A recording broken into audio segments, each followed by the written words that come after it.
ซ็อกเกอร์เทลเรื่องฟุตบอลที่เป็นมากกว่าฟุตบอลเฮ้ยในปีคริสตศักราช 1455 มีสองตระกูลที่ต่อสู้แย่งชิงความเป็นใหญ่กันคือตระกูลแลงแคสเตอร์กับตระกูลยอร์ก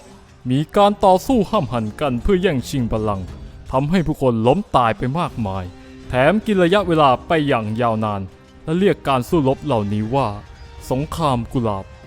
แต่ท้ายที่สุดแล้วสงครามกุหลาบครั้งนั้นใครจะแพ้ใครจะชนะไม่ได้มีความสำคัญอะไรต่อเรื่องนี้เลยเพราะจริงๆแล้วสงครามกุหลาบที่แท้จริงมันเริ่มจากตรงนี้ตั้งหาก ณตลาดแห่งหนึ่งนายลีดพ่อบ้านประจำตระกูลยอร์กได้ไปจ่ายตลาดแถวบ้านอยู่เป็นประจำและจะต้องพบเข้ากับนายแมนยูพ่อบ้านแห่งตระกูลแลงแคสเตอร์อยู่เสมอเนื่องจากทั้งสองตระกูลมีความบาดหมางกันอยู่แล้วทั้งสองจึงได้เขม่นกันอยู่ตลอดเวลาโดยฝ่ายนายลีดผู้มีนิสัยยิ่งทรนงเพราะเห็นว่าทางตระกูลของตนลบชนะอยู่เสมอและได้ครองบัลลังก์อยู่บ่อยครั้งจึงได้ชอบล้อเลียนและถากถางนายแมนยูว่าขี้แพ้ในทุกครั้งที่เจอกัน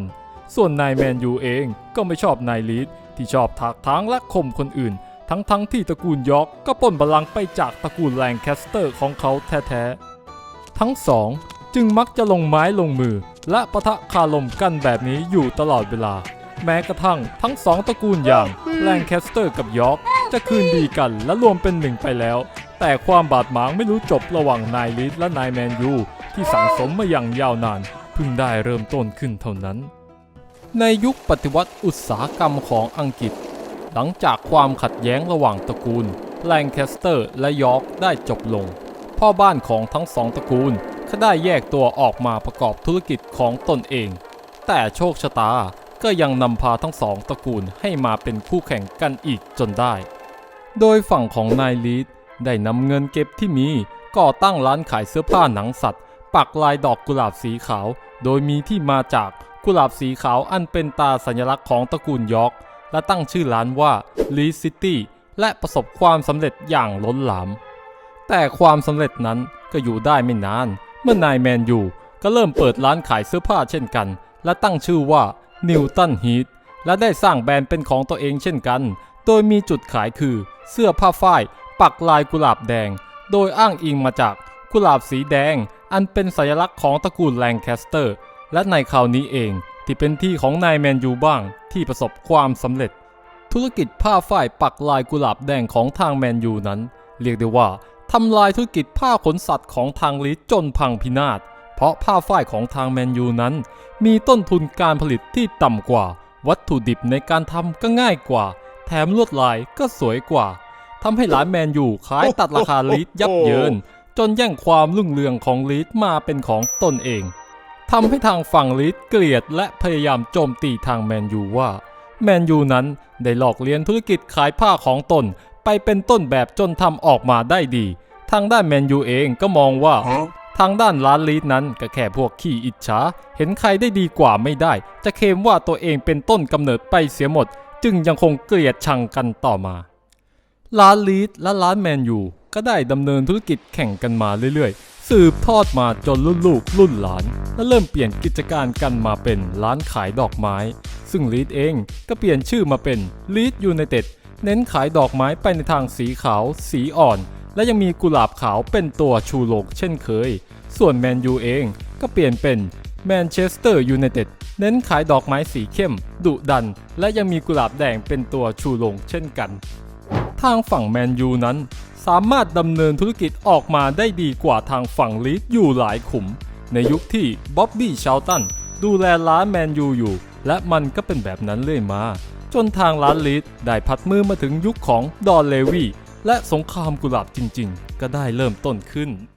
ลีดภายใต้การบริหารของดอนเลวีด้วยความเป็นผู้นำและการตลาดเชิงลุกชนิดที่ว่าส่งคนไปทุกหัวมุมเคาะประตูตามบ้านขายคอร์สดอกไม้แบบไม่เกรงใจใครกันเลยทีเดียวนั่นทำให้ลีดสามารถแซงเอาชนะแมนยูที่ในตอนนั้นอยู่ในช่วงขาลงและสามารถครองแชมป์ยอดขายดอกไม้ได้ถึง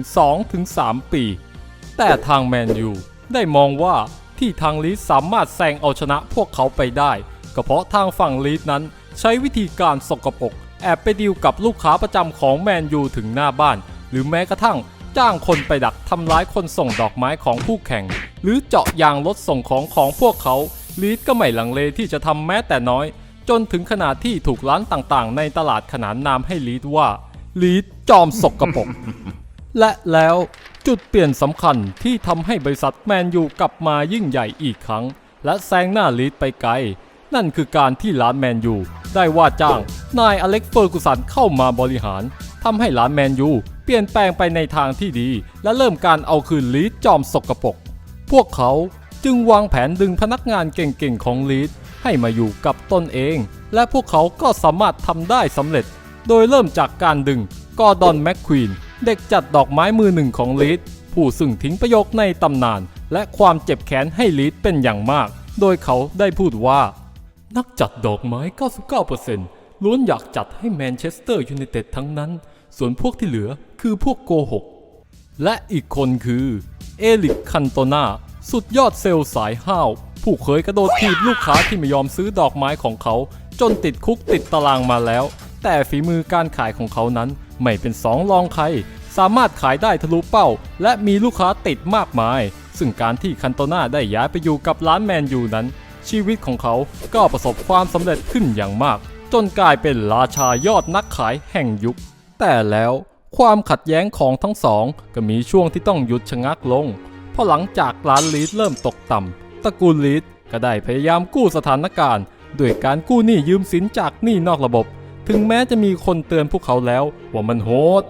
แต่เพื่อปรับโฉมร้านใหม่และเพื่อส่งดอกไม้ของพวกเขาเข้าประกวด UCL พวกเขาจึงหวังว่าชื่อเสียงและเงินรางวัลจะมาช่วยพวกเขาพลิกสถานการณ์ได้แต่ดอกกุหลาบของพวกเขากลับตกรอบคัดเลือกไปได้ไม่ถึงไหนทำให้พวกเขาต้องติดหนี้ก้อนโตจนต้องขายทรัพย์สินและโละพนักงานที่มีจนแทบไม่เหลืออะไรทำให้ร้านขายดอกไม้ลีดตกชั้นจากย่านพรีเมียร์ลีกมาเป็นร้านดอกไม้ตามสี่แยกธรรมดาและเป็นเวลากว่า16ปีที่ลีดต้องทนอยู่ในช่วงตกต่ำจนมาถึงในยุคที่ลีดได้ว่าจ้างมาร์เซโล บิเอลซาเข้ามาบริหารลีดพวกเขาจึงสามารถกลับมาเข้าที่เข้าทางอย่างที่ควรจะเป็นและยกระดับแบรนด์ดอกไม้ของลีดให้กลายเป็นแบรนด์ดอกไม้ตกแต่งระดับย่านพรีเมียร์ลีกอีกครั้งในท้ายที่สุดนี้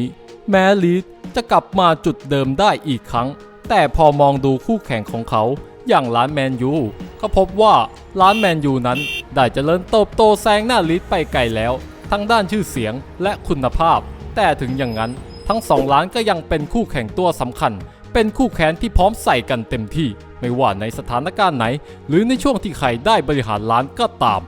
เช่นเดียวกับบรรดาแฟนคลับของทั้งสองร้านที่พร้อมบวกกันทุกครั้งเมื่อมีโอกาสเพราะความแค้นของทั้งสองร้านนั้นมันมากกว่าคู่แข่งทางธุรกิจแต่มันคือเรื่องของศักดิ์ศรีที่ไม่มีใครยอมใครตั้งแต่ในอดีตสืบทอดมาจบจนปัจจุบันถ้าหากชอบคลิปนี้อย่าลืมช่วยกันกดไลค์และคอมเมนต์คลิปนี้เพื่อให้คลิปของเราถูกกระจายและมองเห็นได้มากขึ้นเราจะได้มีเพื่อนมาเมาเรื่องฟุตบอลด้วยกันดูฟุตบอลสนุกนะอย่าไปซีเรียสกับมันมากขอบคุณครับ